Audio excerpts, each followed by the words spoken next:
La princesa de Lamballe era una mujer tranquila, amorosa y amable, que sufrió una inmensa tragedia y tristeza. Aunque intentó mantenerse positiva durante toda su vida, siempre fue efímero. Era una mujer conocida por ser completamente indigna de su brutal y trágico final. La princesa nació como Marie-Thérèse Louise de Savoy-Carignano, en Turín, Italia, el 8 de septiembre. Era hija de Luis Victor de Carignano y de la landgravina Christine de Hesse-Rheinfeld-Rothenberg, ambos descendientes de la realeza europea. Se decía que tenía una cabeza bonita con abundante cabello rubio que, una vez liberado de sus bandas, le llegaba hasta los pies. La princesa provenía de una familia extremadamente rica y estaba bien educada. Hablaba varios idiomas y estaba bien leída. Le encantaba leer poesía italiana, así como libros de autores populares, como Maquiavelo y Dante. Leer era uno de sus pasatiempos favoritos y había invertido en su propia biblioteca personal extensa. Su impresionante educación y la riqueza de su familia la pusieron en buena posición para el matrimonio. En 1767, el duque de Pontiebra le pidió a Luis XV que le ayudara a encontrar una esposa adecuada para su hijo, la princesa de Lamballe. El rey estuvo de acuerdo y sugirió que dirigiera su atención a la princesa de Saboya. A la princesa de Lamballe le mostraron un retrato de la princesa, y a la temprana edad de 17 años, su destino quedó sellado. Llegó a Francia el 30 de enero en Montero, y fue recibida por un joven de mirada inquisitiva, con un hermoso ramo de flores. Inicialmente confundida, la princesa pronto se dio cuenta de que este era su futuro esposo. Se casaron más tarde ese mismo día, en 1900. La capilla del Château de Nangis en la casa del conde de Guerchy. No obstante, el matrimonio duró poco. La princesa de Lamballe había mostrado amor y afecto a su esposo, y al principio los dos parecían felices en el matrimonio, pero la corte de Versalles era notoria por sus escándalos, y no pasó mucho tiempo antes de que la princesa se encontrara en el centro de otro. La princesa fue presentada en la corte de Versalles, donde había ganado un favor admirable, pero la relación entre ella y su esposo se deterioró rápidamente. El príncipe había mantenido una relación adúltera con dos actrices, y Marie quedó devastada por la traición de su esposo. Su suegro la consoló, pero después de un año de matrimonio, se vería golpeada con aún más dolor cuando su esposo falleció en 1768, de una enfermedad venérea, antes de que pudiera alcanzar la edad de 21. Había logrado encontrar el perdón por las transgresiones de su esposo, cuidándolo con ternura hasta que falleció.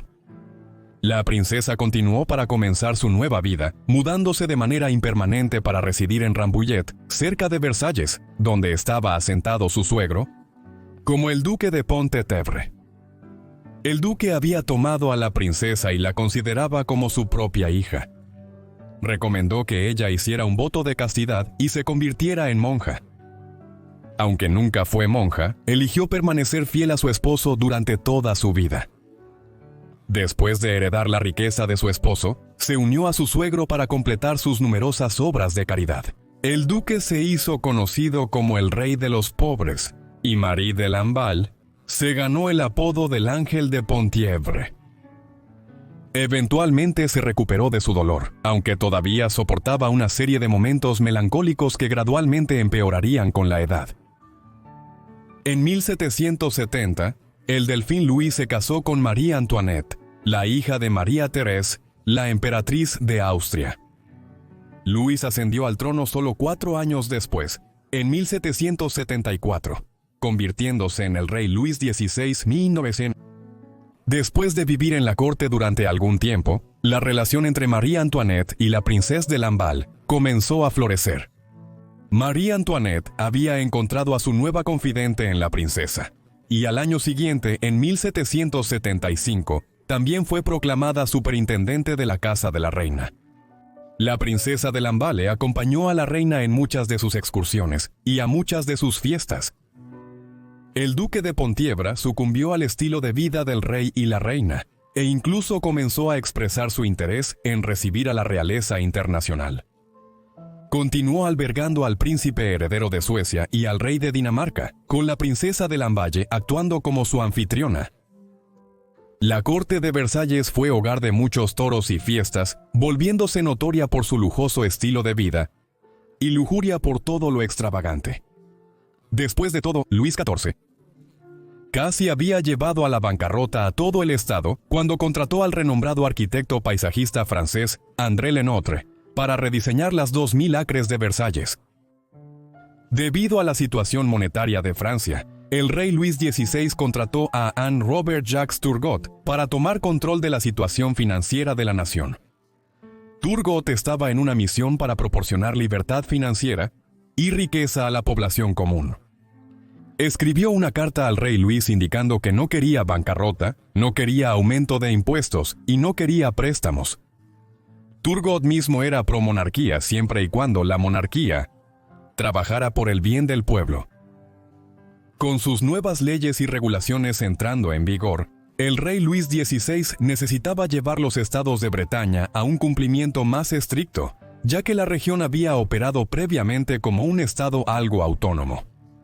Para hacer esto, el rey necesitaba un diplomático confiable para aplacar cualquier reacción adversa o sentimientos antimonárquicos, y entonces llamó al duque de Penthièvre como el hombre perfecto para el trabajo.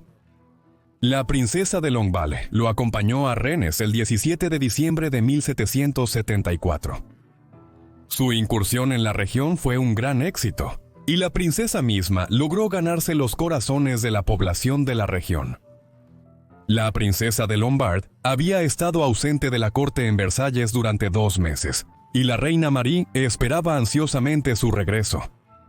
Habiendo aprendido con alegría que la princesa se iba unos días antes de lo esperado para regresar a Nikasa, la reina había solicitado que la princesa se dirigiera directamente a Versalles. Después de que la princesa de Lamballe entró en Versalles, se sorprendió al ver que la reina había ordenado que su retrato fuera pintado en un vidrio que se había colocado en la habitación donde la reina pasaba la mayor parte de su tiempo. Sin embargo, después de pasar mucho de su tiempo libre con la reina, los pensamientos e intereses de la princesa comenzaron a divagar. A los parisinos les fascinaban los fenómenos sobrenaturales. Su inclinación hacia lo supersticioso y paranormal comenzó mucho antes de que naciera la princesa, pero el interés continuó creciendo. El conde de Saint-Germain había cautivado a la población, afirmando haber vivido durante siglos y haber conocido a Jesucristo en persona. El barón Dupape de Sennevoire había introducido el estudio del magnetismo animal. Eliphas Lévy era un sabio distinguido, y Alexis Vincent Charles Barbequier, de Terneuf-du-Thème, se había hecho famoso como un reconocido demonólogo. La princesa de Lamballe también había sido cautivada por lo sobrenatural, incluso correspondiendo con la cartomante Madame Lenormand, así como con la astróloga y adivina Mrs. Williams, quien era de ascendencia galesa. Aunque gran parte de su vida privada sigue siendo un misterio, se sabe que la princesa se sintió intrigada por la masonería. En 1777 se convirtió en miembro de la logia de Grandeur y se convirtió en uno de los miembros más prestigiosos del país. Y en 1781 asumió el papel de la gran maestra de la Merloge de Cosses d'Adoption. En 1775 estalló una revuelta masiva. La cosecha del país había producido un volumen increíblemente bajo de grano, y el país rápidamente comenzó a encontrarse en una escasez de alimentos, incapaz de alimentar a la población. La gente comenzó a culpar a la monarquía, alegando que habían retenido a propósito las reservas para ellos mismos, y la gente comenzó a amotinarse. El país estaba descendiendo al pánico, los saqueadores estaban en plena fuerza, y los agricultores eran rehenes de los saqueadores que se vieron obligados a vender su grano a precios mucho más bajos. Durante abril y mayo, los amotinados causaron caos en lo que se conoció como la Guerra de la Harina. La tragedia golpeó nuevamente a la princesa, cuando en 1778 perdió a ambos padres. En el año 1785, la población de Francia se volvió cada vez más hostil hacia el trono, y el lujoso estilo de vida que llevaban mientras gran parte de Francia sufría en casos de extrema pobreza. La gente necesitaba encontrar una excusa para cada posible desgracia, y la encontraron en Marie Antoinette. Se convirtió en una figura pública odiada. Los años de 1786 a 1789 permanecieron libres de tragedia para la princesa, y, en una carta escrita por Horace Walpole, se dice que la princesa realizó una visita a Inglaterra a mediados de 1787. No obstante, la situación en Francia no mejoraba. El rey se volvió más aficionado a sus colecciones personales que a tomar decisiones sobre la administración del país, y la reina estaba más inclinada a gastar grandes cantidades de dinero en diamantes y otros bienes lujosos, así como a acumular una gran cantidad de deudas de juego sin pagar. El 5 de mayo de 1789, el rey Luis XVI convocó a los Estados Generales en Versalles, que no se habían reunido desde 1614. Convocó la reunión para introducir una nueva ley de impuestos, que impondría una tasa de impuestos más alta a los propietarios de tierras y nobles adinerados. La clase media en la reunión, que incluía a abogados y maestros, había pedido una constitución. El rey estaba indignado. Creía que la monarquía debería mantener el poder absoluto, sin un conjunto de reglas o gobierno que le quitara su poder. Aquellos presentes en la reunión de los Estados Generales habían formado un juramento en la cancha de tenis cercana el 20 de junio de 1789, en el que declararon que no se irían a casa hasta que el rey accediera a formar una constitución. El 27 de junio formaron su propio parlamento al que llamaron la Asamblea Nacional. Algunos nobles y clérigos también comenzaron a unirse al nuevo parlamento. El rey estaba enfadado, pero también vendió con la gente común. Los precios del pan seguían siendo altos y muchos seguían pasando hambre. El rey se negó a aceptar la Asamblea Nacional e incluso despidió a un ministro que se sabía que trabajaba en nombre de los pobres. Completamente indignado, miles de residentes se reunieron en protesta y asaltaron la fortaleza de Bastilla. Frente a los 8,000 manifestantes estimados, los hombres del rey no hicieron nada para detener el asalto a la fortaleza. El gobernador de Bastilla entregó las llaves a los manifestantes, pero ya era demasiado tarde para ser simpático con ellos ahora. Era un hombre que había ayudado a encerrar a cientos de prisioneros que se habían pronunciado contra el rey. En un arranque de ira, los manifestantes decapitaron al gobernador. Esta fue la primera vez que los campesinos de Francia se rebelaron contra el poder absoluto del rey y ganaron. Impulsados por su victoria, las protestas aumentaban en ferocidad, y Luis sabía que había perdido París. Cualquier pensamiento de intentar recuperar la Bastilla por la fuerza fue rápidamente rechazado.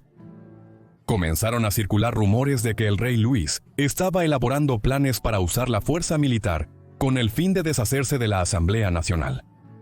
En octubre, la familia real fue llevada al Palacio de las Tullerías, donde la gente podía vigilar las acciones del rey.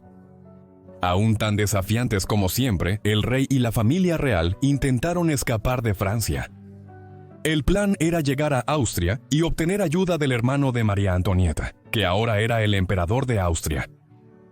En junio de 1791, hicieron su intento, pero fueron detenidos en Varennes y llevados de regreso a París en su carruaje. En 1791, la princesa de Lamballe logró evitar ser capturada y viajó a Inglaterra una vez más, en una visita a Blenheim, Oxford y Bath, solo que esta vez parece que estaba en busca de protección.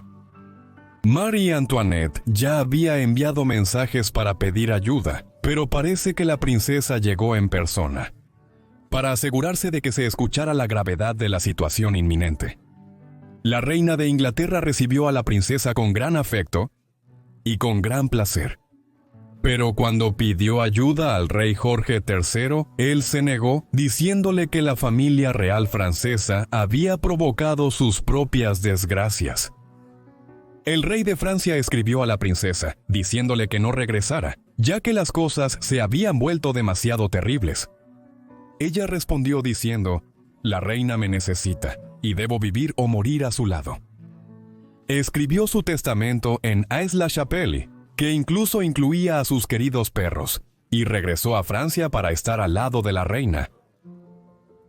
La Asamblea Nacional tenía algunos simpatizantes realistas entre sus miembros y María Antoinette mantuvo reuniones secretas con ellos en Versalles cuando la familia había sido llevada de regreso a París.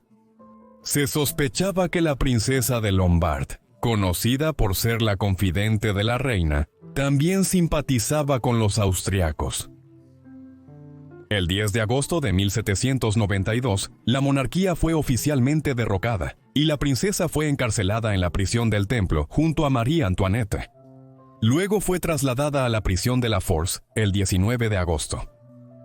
Se le ordenó a la princesa que tomara un juramento que denunciara a la monarquía y a su mejor amiga como la reina de Francia, pero ella se negó.